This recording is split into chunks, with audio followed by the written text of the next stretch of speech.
ಪ್ರಿಯ ವೀಕ್ಷಕರೇ, ನಾನು ಇಷ್ಟು ತಿಂಗಳಿಂದ ಪೊನ್ನಿಯಿನ್ ಸೆಲ್ವನ್ ಕಥೆಯನ್ನು ಮುಂದುವರ್ಸೋಕ್ಕಾಗಲಿಲ್ಲ. ದಯವಿಟ್ಟು ವೀಕ್ಷಕರು ನನ್ನನ್ನು ಕ್ಷಮಾಪಣೆ ಕೇಳ್ಕೊತಾ ಇದ್ದೀನಿ. ಇವಾಗ ನಾನು 4ನೇ ಪಾರ್ಟು ಪೊನ್ನಿಯಿನ್ ಸೆಲ್ವನ್ 39ನೇ ಎಪಿಸೋಡನ್ನು ಮುಗಿಸಿದ್ದೀನಿ. ಇವಾಗ 40ನೇ ಎಪಿಸೋಡಿಗೆ ಬಂದಿದ್ದೀನಿ.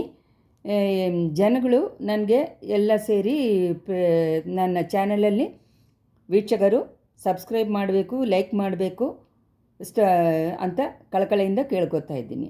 ಇವಾಗ ನನ್ನ ಸ್ಟೋರಿಯನ್ನು ನಾನು ಮುಂದುವರಿಸ್ತೀನಿ.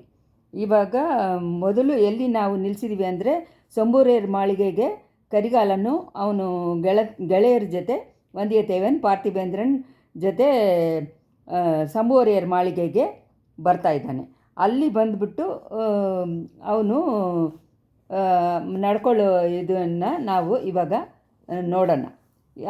ಮೊದಲು ಈ ತಿರುಕೋಲೂರು ಮಲೆಮಾನ್ ವಂಶದವರು ಅವ್ರ ಮಗಳಾದ ಮಲೆಮಾನ್ ಮಗಳನ್ನು ವಾನಮಾದೇವಿಯನ್ನು ಸುಂದರ ಸೋಳರು ಆದಿತ್ಯ ಕರಿಗಾಲನ ತಂದೆ ಮದುವೆ ಮಾಡಿಕೊಂಡು ಪಟ್ಟಮಹಿಷಿಯಾಗಿ ಮಾಡ್ಕೊಂಡಿದ್ದರು. ಇದರಲ್ಲಿ ಯಾವ ಚಿಕ್ಕ ಚಿಕ್ಕ ರಾಜಗಳ ಜೊತೆಗಳೇ ಎಲ್ಲ ಇದ್ದವರೆಲ್ಲ ಅವರ ವಂಶ ಎಲ್ಲ ಮುಗಿದೋಯ್ತು ಅವ್ರ ಇದು. ಆದ್ರೂ ಅವರ ರೂಟಿಂದ ಬಂದವರು ಅಂತ ಹೇಳಿ ಸಂಬೂರಿಯರವ್ರುಗಳು ಹೇಳ್ಕೊಂಡ್ರು. ಅವ್ರುಗಳ ಮೂದಾதைಯರುಗಳು ತಿರುಕೋಲೂರು ಮಲೆಮಾನ್ ವಂಶದವ್ರ ಕೊಂಡಿದ್ದ ಸೇಡನ್ನು ಸಂಬೋರಿಯರ್ಲು ಮರ್ತಿಲ್ಲ. ಆದ್ರೂ ಮಲೆಮಾನ್ನ ಮೊಮ್ಮಗ ಸೋಳ ಸಾಮ್ರಾಜ್ಯ ಚಕ್ರವರ್ತಿಯಾಗಿ ಆಗಿದ್ದನ್ನು ಅವ್ರುಗಳು ಇಷ್ಟಪಡದೇ ಇರುವುದು ರಿಯಲ್ ಅಲ್ವಾ. ಆದಿತ್ಯ ಕರಿಗಾಲನ ಅಗಂಭಾವನು ಚಿಕ್ಕ ರಾಜಗಳನ್ನೇ ಸ್ವಲ್ಪನೂ ಕೇರ್ ಮಾಡದೆ ಅವನು ನಡೆದುಕೊಂಡಿದ್ದನ್ನು ಸಂಬೋರಿಯರ್ನ ಬೇಸರ ಬೆಳೆಯೋಕ್ಕೆ ಕಾರಣವಾಯಿತು. ಆದ್ದರಿಂದ ಗಂಡರಾದಿತ್ಯರನ್ನ ಕುಮಾರ ಮಧುರಾಂಧಕನನ್ನು ತಂಜೆ ಸಿಂಹಾಸನದಲ್ಲಿ ಕೂಡಿಸ್ಬೇಕು ಅನ್ನುವ ಇದರಲ್ಲಿ ಸಂಬೋರಿಯರ್ಗಳು ಇಂಟ್ರೆಸ್ಟಿಂದ ಪಾಲ್ಗೊಂಡ್ರು. ಆದ್ರೂ ಕರಿಗಾಲ ಕಡಂಬೂರ್ಗೆ ಬಂದ ದಿನದಿಂದ ದೊಡ್ಡ ಸಂಬೋರಿಯರ ಮನಸ್ಸು ಸ್ವಲ್ಪನೇ ಬದಲಾಗ್ತಾ ಇತ್ತು. ಅದಕ್ಕೆ ಕಾರಣ ಅವರ ಪ್ರೀತಿಯ ಮಗಳಾಗಿಯ ಮಣಿಮೇಗಲೆಯು ಅವರ ಮನಸ್ಸು ಚೇಂಜ್ ಆಗೋದಕ್ಕೆ ಕಾರಣವಾಗಿದ್ಲು. ಆದಿತ್ಯ ಕರಿಗಾಲನ ಮನಸ್ಸನ್ನು ಮಣಿಮೇಗಲೆ ತುಂಬ ಕವರ್ ಮಾಡಿಬಿಟ್ಲು ಅನ್ನೋದಕ್ಕಾಗಿ ಸೂಚನೆಗಳು ಕಾಣಿಸ್ಕೊಂಡಿತ್ತು. ಹೆಣ್ಣುಮಕ್ಕಳ ಹತ್ರನ ಕಣ್ಣೆತ್ತೂ ನೋಡದೇ ಇರೋನಂತನು ಬ್ರಹ್ಮಚಾರಿಯಾಗವೇ ತನ್ನ ಆಯುಸ್ಸನ್ನು ಕಳೀತಾನೆ ಅಂದ್ಕೊಂಡಿದ್ದ ಕರಿಗಾಲನನ್ನು ಬಗ್ಗೆ ಮಾತಾಡ್ತಾ ಬಂದರು. ಆದ್ರೂ ಕಡಂಬೂರು ಮಾಳಿಗೆ ಬಂದಿದ್ದರಿಂದ ಅವನು ಯಾವಾಗ ನೋಡು ಹೆಣ್ಮಕ್ಕಳು ಇರೋ ಜಾಗಕ್ಕೆ ಹೋಗೋದು ಬರುವುದಾಗಿ ಉಲ್ಲಾಸವಾಗಿ ಮಾತಾಡೋದಾಗಿ ನಿದ್ದ. ಮುಖ್ಯವಾಗಿ ಅವನು ಮಣಿಮೇಗಲೆಯನ್ನ ಸಾಮರ್ಥ್ಯವನ್ನು ನೋಡಿ ಹೊಗಳಿ ಮಾತಾಡ್ತಾ ಇದ್ದ. ಕರಿಗಾಲನ ಬಂದಿದ್ದರಿಂದ ಮಣಿಮೇಗಲೆ ತುಂಬ ಉತ್ಸಾಹಗೊಂಡಿದ್ಲು. ಅದಕ್ಕೆ ಕಾರಣ ಅವಳನ್ನು ಕರಿಗಾಲನ ಹತ್ರ ಪ್ರೀತಿಕೊಂಡಿದ್ಲು ಅಂತ ಅಂದ್ಕೊಂಡಿದ್ದಾರೆ ದೊಡ್ಡ ಸಂಬೋರಿಯರು. ಆದರೆ ಇವರ ಕುತೂಹಲವನ್ನು ನೋಡಿ ಸಂಬೋರಿಯರನ್ನು ತುಂಬ ಉತ್ಸಾಹಗೊಂಡ್ರು. ಕರಿಗಾಲನು ಮಣಿಮೇಗಲೆಯನ್ನು ಮದುವೆ ಮಾಡಿಕೊಂಡ್ರೆ ತಮ್ಮ ಕುಮಾರತಿ ಸೋಳ ಸಾಮ್ರಾಜ್ಯ ಚಕ್ರವರ್ತಿನಾಗಿ ಆಗ್ಬಿಡ್ತಾಳೆ. ಅದು ಅವಳಿಗೆ ಹುಟ್ಟು ಮಕ್ಕಳು ತಂಜೆ ಸಿಂಹಾಸನಕ್ಕೆ ಹಕ್ಕುದಾರರಾಗ್ತಾರೆ. ಇವಾಗ ತಿರುಕೋಲೂರು ಮಲೆಮಾನು ಏನು ಹೆಮ್ಮೆ ಕೊಂಡಿದ್ರೋ ಅದೇ ಹೆಮ್ಮೆಯನ್ನು ಇವಾಗ ಇವರು ಪಡ್ಕೋಬಹುದು. ಅದಕ್ಕೆ ನಾವು ಯಾಕೆ ತಡೆಯಾಗಿರಬೇಕು? ತಮ್ಮ ಪ್ರೀತಿಯ ಕುಮಾರಿಯನ್ನು ಬೆಳೆಯೋಕ್ಕೆ ಅವರು ಹೆಲ್ಪ್ ಅಲ್ವಾ ಮಾಡಬೇಕು. ಮಧುರಾಂಧಕನಿಗೆ ತಮ್ಮ ಮಗಳನ್ನು ಮದುವೆ ಮಾಡಿಸಬೇಕು ಅನ್ನೋ ಯೋಚನೆಯನ್ನು ಮುಂಚೆನೇ ಸಂಬೋರಿಯರಿಗೂ ಇದ್ದಿದ್ದು ನಿಜಾನೇ. ಆದರೆ ಮಧುರಾಂಧಕನಿಗೆ ಮೊದಲೇ 2 ಹೆಂಡತಿಯರಿದ್ದರು. ಚಿಕ್ಕಪಳಿಯಟರ ಮಗಳನ್ನು ಅವನು ಮದುವೆ ಮಾಡಿಕೊಂಡು ಅವ್ರುಗಳಿಗೆ ಒಂದು ಗಂಡು ಮಗುನಿತ್ತು. ಮಧುರಾಂಧಕನ್ ಸಿಂಹಾಸನ ಹತ್ತಿದ್ರೆ ಪೊಳಿಯಟೆಯರ ವಂಶದವರೇ ಪಟ್ಟಕ್ಕೆ ಹಕ್ಕುದಾರರಾಗ್ತಾರೆ. ಮಣಿಮೇಗಲೆ ಅಂತಃಪುರದಲ್ಲಿರುವ ಎಷ್ಟೊಂದೋ ಹೆಂಡತಿಯರ ಜೊತೆ ಒಬ್ಬಳಾಗಿ ಇರಬೇಕಾಗತ್ತೆ. ಆದರೆ ಆದಿತ್ಯ ಕರಿಗಾಲನ ಮಣಿಮೇಗಲೆಯನ್ನು ಮದುವೆ ಮಾಡ್ಕೊಂಡ್ಬಿಟ್ರೆ ಅವಳು ತಾನೇ ಪಟ್ಟಮಹಿಷಿ ಆಗಿರ್ತಾಳೆ. ಅವಳಿಗೆ ಹುಟ್ಟುವ ಮಕ್ಕಳೇ ಸಿಂಹಾಸನಕ್ಕೆ ಹಕ್ಕುದಾರರಾಗ್ತಾರೆ. ಮಧುರಾಂಧಕನಿಗೆ ಪಟ್ಟ ಕಟ್ಟೋದು ಅನ್ನೋದು ತುಂಬ ಬ್ರಹ್ಮ ಪ್ರಯತ್ನವಾದ ಕೆಲಸವಾಗಿ ಬಿಡುತ್ತೆ. ಜನಗಳೇ ಅದಕ್ಕೆ ಎದುರಾಗಿರ್ತಾರೆ. ಮಲೆಮಾನು ಆ ಕೊಡುಂಬೋಳ ವೇಳನ್ನು ಸೇರಿ ಹೋರಾಟ ನಡೆಸಿ ತಾನೇ ಅದನ್ನು ಸಾಧಿಸಬೇಕಾಗತ್ತೆ. ಮಧುರಾಂಧಕನ ಅಮ್ಮನೇ ಅದಕ್ಕೆ ಅಡ್ಡವಾಗಿದ್ದಾಳೆ. ಇಷ್ಟೊಂದು ಹಿಂಸೆಗಳು ಇರೋ ಇದು ಕೆಲಸವನ್ನು ತಾನ್ಯಾಕೆ ಮಾಡಬೇಕು? ಆತ ಕರಿಗಾಲನ್ನ ಆದಿತ್ಯ ಕರಿಗಾಲನಿಗೆ ಮೊದಲೇ ಪಟ್ಟ ಕಟ್ಟಿಬಿಟ್ಟಿದ್ದಾರೆ. ಅದರಿಂದ ಇವಾಗ ಯಾವ ತೊಂದರೆನೂ ಇರೋಲ್ಲ. ಪೊಲಿಯೋಟೆರರ್ನ ಹಠವನ್ನು ದಾನೇ ದೊಡ್ಡ ಹಿಂಸೆ ಆಗಿರುತ್ತೆ. ದೊಡ್ಡ ಮುದುಕನೋ ಈ ಚಿಕ್ಕರಾಣಿ ಮೋಗದಲ್ಲಿ ಮುಳುಗಿ ಹೋಗಿ ಇವಾಗ ಸಾಯ್ತಾನೋ ನಾಳೆ ಸಾಯ್ತಾನೋ ಅನ್ನೋ ಇದರಲ್ಲಿ ಇದ್ದಾನೆ. ಅದನ್ನ ಬಗ್ಗೆ ನಾವು ಯಾಕೆ ತಲೆ ಹಾಕಬೇಕು? ಮಧುರಾಂತಕನ ಕಡೆ ಇರೋ ಹಾಗೆ ತಾವು ಶಪಥ ಮಾಡಿದ್ದೇನೋ ನಿಜಾನೇ, ಆದರೆ ಅದರಿಂದ ಏನು ಶಪಥಕ್ಕೆ ಭಂಗ ಬರ್ದೇನೆ ಕೆಲಸವನ್ನು ಮುಗಿಸೋಕ್ಕೆ ದಾರಿ ಇಲ್ದೇನೆ ಹೋಗುತ್ತೆ. ಮಧುರಾಂತಕನು ಒಂದು ಏನು ತಿಳಿದೇ ಇರುವ ಒಂದು ಹುಡುಗ, ಅವನ್ನ ಕೊಂಡೆ ನನಗೆ ಈ ರಾಜ್ಯ ಬೇಡ ಅಂತ ಹೇಳೋ ಹಾಗೆ ಮಾಡಿಬಿಟ್ರೆ ಆಯಿತು. ಅವನ ಅಮ್ಮ ಬೇರೆ ಇದಕ್ಕೆ ಅಡ್ಡಿಯಾಗಿದ್ದಾಳೆ. ಈಗೆಲ್ಲ ಸಂಬೋರೆಯರ ಮನಸ್ಸು ಯೋಚನೆ ಮಾಡ್ತಾ ಇತ್ತು. ಆದರೆ ಪಳುವೇಟರೆಯರು ತಂಜೆಗೆ ಹೋಗೋ ಯೋಚನೆಯನ್ನು ಅವರು ತುಂಬ ಉತ್ಸಾಹದಿಂದ ಸಪೋರ್ಟ್ ಮಾಡಿದರು. ಆಮೇಲೆ ಅವರು ಇಲ್ಲದೇ ಇರುವ ಟೈಮಲ್ಲಿ ಕರಿಗಾಲನ ಜೊತೆ ಅಂತರಂಗವಾಗಿ ಮಾತಾಡಿ ತನ್ನ ಆಸೆಯನ್ನು ಈಡೇರಿಸ್ಕೋಬೋದು ಅಂತ ಅಂದ್ಕೊಂಡು ಅವರು ಪಳುವೇಟರೆಯರನ್ನ ತಂಜೆಗೆ ಕಳಿಸ್ಕೊಟ್ರು. ಪಳುವೇಟರೆಗಳು ಪ್ರಯಾಣ ಆಗಿ ಹೋದ್ಮೇಲೆ ಆದಿತ್ಯ ಕರಿಗಾಲನ್ನು ಅವನ ಗೆಳೆಯರನ್ನು ಬೇಟೆಯಾಡೋಕ್ಕೆ ಸಿದ್ಧವಾಗಿದ್ದರು.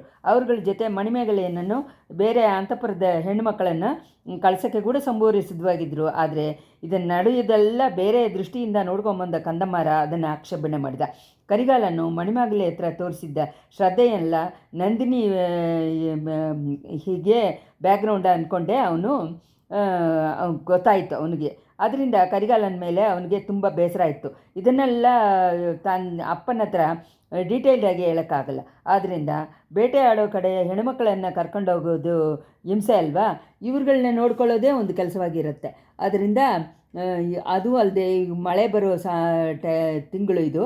ಅದರಿಂದ ಏರಿ ಕೆರೆ ಕಾಡು ಎಲ್ಲ ಪ್ರವಾಹವಾಗಿ ಬಿಡುತ್ತೆ, ಹೆಣ್ಮಕ್ಕಳಿಗೆ ತುಂಬ ಹಿಂಸೆ ಆಗಿಬಿಡುತ್ತೆ ಅಲ್ವಾ ಅಂತ ಆ ಥರ ಹೇಳಿದ ತಕ್ಷಣ ಸಂಬೋರಿಯರನ್ನು ಆ ಯೋಚನೆಯನ್ನು ಕೈಬಿಟ್ಬಿಟ್ರು. ಆದಿತ್ಯ ಕರಿಗಾಲನ್ ತನ್ನ ಗೆಳತಿಯರ ಜೊತೆ ಪಾರ್ಥಿಬಂದ್ರನ್ ವಂದಿತೆ ಕಂದಮ್ಮರನ್ ಜೊತೆ ಬೇಟೆಯಾಗೆ ಕರ್ಕೊಂಡು ಹೊರಟೋದ್ರು. ಎಲ್ಲರೂ ಹೋದ್ಮೇಲೆ ಸಂಬೋರಿಯರ ಮಾಳಿಗೆ ಬಿಕೋ ಅಂತ ಇತ್ತು. ಅದನ್ನು ನೋಡಿಬಿಟ್ಟು ಈ ಗಂಡಸರು ಮನೆಯಲ್ಲಿರುವಾಗ ನಮಗೆ ಹಿಂಸೆ ಅನಿಸುತ್ತಾರೆ, ಆದರೆ ಅವ್ರುಗಳು ಎಲ್ಲಾದರೂ ಹೋಗ್ಬಿಟ್ರು ನಮಗೆ ಸಂಕಟವಾಗೇ ಇದೆ. ಅವ್ರನ್ನ ಗೇಲಿ ಮಾಡಿ ಮಾತಾಡೋಕ್ಕೆ ನಮಗೆ ಟಾಪಿಕ್ಕೇ ಸಿಕ್ಕಲ್ಲ ಅಂತಂದ್ಲು.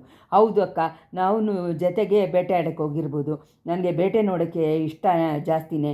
ನನ್ನ ತಂದೆ ಜೊತೆನೂ ನಮ್ಮ ಅಣ್ಣನ ಜೊತೆನೂ ಕೆಲವು ಸತಿ ಹೋಗಿದ್ದುಂಟು. ಆದರೆ ಇವತ್ತು ಯಾಕೋ ಕಂದನ್ಮಾರ ತುಂಬ ಅಡ್ಡವಾಗಿ ಅಡ್ಡ ಮಾಡಿಬಿಟ್ಟ. ಒಂದು ವೇಳೆ ನಿಮಗೆ ಬೇಟೆ ಇಷ್ಟ ಆಗಲ್ಲ ಅಂತ ಹೇಳಿ ಅಡ್ಡಿ ಮಾಡಿಬಿಟ್ನೋ ಏನೋ ಅಂತ ಅಂದಳು ಮಣಿಮೇಗಲೆ. ಹೌದು, ನನಗೆ ಬೇಟೆ ಅಷ್ಟಾಗಿ ಇಷ್ಟ ಆಗಿಲ್ಲ ತಾನೆ. ರಕ್ತವಣ್ಣ ಕಂದ್ರೇ ನನಗೆ ದಿಗಿಲಾಗಿರುತ್ತೆ.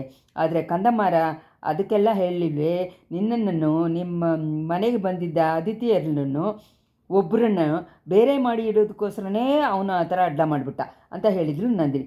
ಮಣಿಮೇಗಲೆಯ ಕಣ್ಣೆಗಳಲ್ಲಿ ಒಂದು ಸುಳಿವು ಕಾಣಿಸ್ಕೊಂಡಿತ್ತು. ಸ್ವಲ್ಪ ಹೊತ್ತು ನೆಲವನ್ನೇ ನೋಡ್ತಾ ಇದ್ದುಬಿಟ್ಟು, ಈ ಗಂಡಸರು ಎಲ್ಲಾದರೂ ಹೋಗಿ ತೊಲಗಲಿ ಅಕ್ಕ, ನಾವು ಅವ್ರ ಸಹವಾಸವೇ ನಮಗೆ ಬೇಡ. ನಾವು ಏರಿಕೆರೆ ನೀರಾಳಿ ಮಂಟಪ ಹತ್ರ ನೀರಲ್ಲಿ ಆಟ ಆಡ್ಬಿಟ್ಟು ಬರ್ತೀರಾ ಅಂತ ಕೇಳಿದ್ಲು. ನಂದಿನಿನ ಅದಕ್ಕೆ ಸಂಬಂಧಿಸೋದ್ರಿಂದ ಅಪ್ಪನ ಹತ್ರ ಹೇಳಿ ಅದಕ್ಕೆ ಬೇಕಾಗಿದ್ದ ಕೆಲಸವನ್ನು ಮಾಡಿದ್ಲು ಮಣಿಮೇಗಲೆ. ವೀರನಾರಾಯಣ ಏರಿನ ಕೆಳಗಡೆ ದೊಡ್ಡ ಕರೇನು, ಅದರಲ್ಲಿ 74 ಕಾಲ್ವಾಯಿಗಳು ಇದ್ದಿದ್ದು ನೋಡಿದ್ದೀರಲ್ವ. ಏರಿನ ಮೇಲ್ಗಡೆ ಅಂಥ ಒಂದು ದೊಡ್ಡ ಕರೆ ಇಲ್ಲ. ಏರಿ ನೀರಲ್ಲಿ ಆಳ ಸ್ವಲ್ಪ ಕಮ್ಮಿಯಾಗೇ ಇತ್ತು. ಅದರಿಂದ ನೆಲದ ಸಮದಳವಾಗೇ ಇತ್ತು. ಇನ್ನೂ ವೆಸ್ಟ್ ಕಡೆ ತುಂಬ ಕಾಡುಗಳೆಲ್ಲ ಒತ್ತಿಯಾಗಿತ್ತು. ಈ ಥರ ಏರಿ ನೀರು ಕಮ್ಮಿಯಾಗಿ ದಳವಾಗಿ ಇದ್ದಿದ್ದ ಪ್ರದೇಶದಲ್ಲಿ ಅಲ್ಲಲ್ಲಿ ಸ್ವಲ್ಪ ಚಿಕ್ಕ ಚಿಕ್ಕ ಐಲ್ಯಾಂಡ್ಸ್ಗಳು ಇತ್ತು. ಆ ಐಲ್ಯಾಂಡಲ್ಲಿ ಮರಗಳು, ಗಿಡಗಳು, ಬಳ್ಳಿಗಳು ಎಲ್ಲ ಒತ್ತಾಗಿ ಬೆಳೆದಿದ್ದವು. ಆ ಐಲ್ಯಾಂಡಲ್ಲಿ ಒಂದರಣ್ಣಿ ಕರೆಯಲ್ಲಿ ಮೆಟ್ಲು ಒಂದು ಮಂಟಪನೂ ಸಿತ್ತರಿಸಿತ್ತು. ಅಲ್ಲಿ ಸಂಬೋರೆಯರನ್ನ ಅಂತಃಪುರದಲ್ಲಿ ಹೆಣ್ಣುಮಕ್ಕಳು ಸ್ನಾನ ಮಾಡೋಕ್ಕೂ ಉಲ್ಲಾಸವಾಗಿ ಟೈಮ್ ಪಾಸ್ ಮಾಡೋದಕ್ಕೋಸ್ಕರ ಬರೋದುಂಟು. ಅಂಥ ಜಾಗಕ್ಕೆ ಬಂದು ಸೇರಬೇಕಾದ್ರೆ 2 ಕಾಲು ದೂರದಷ್ಟು ಏರಿಯನ್ನು ಸುತ್ತಕೊಂಡು ಬರಬೇಕು. ಅದರಿಂದ ಹಡಗಿನಲ್ಲಿ ಹತ್ತಿ ಏರಿಯನ್ನು ದಾಟಿಕೊಂಡು ಬರಬೇಕು. ಇದರಿಂದ ಸಂಬೋರೆಯರ ಮನೆ ಹೆಣ್ಮಕ್ಕಳು ಸ್ನಾನ ಮಾಡೋದು ಜಾಗ ಅಂತ ಗೊತ್ತಿದ್ದರಿಂದ ಬೇರೆ ಜನಗಳು ಅಲ್ಲಿ ಬರುವುದಿಲ್ಲ. ನಂದಿನಿನು ಮಣಿಮೇಗಲೆಯನ್ನು ಹಡಗಿನಲ್ಲಿ ಹತ್ಕೊಂಡು ಈ ಐಲ್ಯಾಂಡ್ಗೆ ಇವಾಗ ಬಂದು ಸೇರಿಬಿಟ್ರು. ಆವಾಗ ಹಡಗು ಓಡಿಸೋಕ್ಕೆ ಗೊತ್ತಾಗಿದ್ದ 2 ಗೆಳತಿಗಳು ಜೊತೆಯಲ್ಲಿ ಬಂದರು. ಅಡುಗೆ ಮಾಡೋಕ್ಕೆ ಬೇಕಾದ್ರೆ ಸಾಮಾನುಗಳನ್ನು ಹಡಗಿನಲ್ಲಿ ಎತ್ಕೊಂಡು ಬಂದರು. ನೀರಾಳಿ ಮಂಟಪ ಹತ್ರ ಮೆಟ್ಲ ಹತ್ರ ಬಂದಿದ್ದ ತಕ್ಷಣ ಈ ಹುಡುಗಿಯರೆಲ್ಲ ಹೋಗಿ ಹಡಗನ್ನು ಬಿಟ್ಟು ಇಳಿದು ಮಂಟಪದಲ್ಲಿ ಹೋಗಿ ಅಡುಗೆ ಮಾಡೋಕ್ಕೆ ಶುರು ಮಾಡಿದ್ರು. ನಂದಿನಿ ಮಣಿಮೇಗಲೆ ಒಂದು ಸ್ವಲ್ಪ ಹೊತ್ತು ಮೆಟ್ಲ ಹತ್ರ ಕೂತ್ಕೊಂಡು ಏನೇನೋ ಮಾತಾಡ್ತಾಯಿದ್ರು. ಮಣಿಮೇಗಲೆ ರಿಯಲ್ಲಾಗೆ ತುಂಬ ಬುದ್ಧಿವಂತದಾಗಿ ಇರುವ ಹುಡುಗಿ, ಏನೋ ಗಲಾಟೆಗಳು ಮಾಡ್ತಾ ಇರ್ತಾಳೆ. ಅವಳು ಪಳಿವೇಟೆಯರು ಮಾತಾಡೋ ಹಾಗೂ ಕರಿಗಾಲ, ಕಂದನ್ಮರ, ಪಾರ್ಥಿಮೇಂದ್ರ ವಂದ್ಯತೆವನ ಹಾಗೆ ಕೆಲವರು ಅವ್ರುಗಳ ಥರ ಮಾತಾಡೋ ಹಾಗೂ ನಡೆಸಿ ತೋರಿಸಿದ್ಲು. ಅದನ್ನೆಲ್ಲ ನೋಡಿಕೊಂಡು ಕೇಳಿಕೊಂಡು ಗಲೀರ್ ಅಂತ ನಂದಿನಿ ನಗ್ತಾ ಇದ್ಲು. ಆದ್ರೂ ಅವಳ ಗಮನ ಪೂರ್ತಿ ಮಣಿಮೇಗಲೆ ಹತ್ರ ಇಲ್ಲ ಅನ್ನೋದನ್ನು, ಅವಳ ಮನಸ್ಸು ಆವಾಗ ಎಲ್ಲೋ ಅಂಧಕದ ಯೋಚನೆಯಲ್ಲಿ ಪಾಲ್ಕೊಂಡಿದ್ದು ಅನ್ನೋದನ್ನು ಗೊತ್ತಾಯಿತು. ದಿಢೀರಂತ ಮಣಿಮೇಗಲೆ ಜಂಪ್ ಮಾಡಿ ಎದ್ದು ನಿಲ್ಲು. ಅಕ್ಕ, ಬೇಟೆಗೆ ನಾವು ಹೋಗಲಿಲ್ಲ, ಆದರೆ ಬೇಟೆ ನಮ್ಮನ್ನು ಹುಡ್ಕೊಂಡು ಬರ್ತಾ ಇದೆ ಅಂತ ಕೂಗಿಕೊಂಡು ಸೊಂಟದಲ್ಲಿ ಸಿಕ್ಕಿಸಿದ್ದ ಕತ್ತಿಯನ್ನು ಎತ್ತಿದ್ಲು, ಚೂರಿಯನ್ನು ಎತ್ತಿದ್ಲು. ನಂದಿನಿನೂ ಶಾಕಾಗಿ ಎದ್ದು ಮಣಿಮೇಗಲೆಯನ್ನು ನೋಡಿದ್ದ ಕಡೆ ನೋಡಿದ್ಲು. ಅಲ್ಲಿ ಜಾರಿ ಇದ್ದಿದ್ದ ಒಂದು ಮರದ ರೂಟಲ್ಲಿ ಒಂದು ಚಿರತೆ ಹುಲಿ ಕಾಣಿಸ್ಕೊಂಡಿತ್ತು. ಆ ಚಿರತೆ ಹುಲಿ ಅವ್ರ ಮೇಲೆ ಆರೋದ ಬೇಡವ ಅಂತ ಯೋಚನೆ ಮಾಡೋ ಹಾಗೆ ಇತ್ತು. ಅದೇ ಸಮಯದಲ್ಲಿ ಸ್ವಲ್ಪ ದೂರದಲ್ಲಿ ಕುದುರೆಗಳು ನೀರಿನಲ್ಲಿ ಇಳಿದು ಹಾರಿ ಬರೋ ಶಬ್ದ ಕೇಳಿಸ್ಕೊಂಡಿತ್ತು. ಇಷ್ಟರಲ್ಲಿ 40ನೇ ಸಂಚಿಕೆ ಮುಗಿಯಿತು.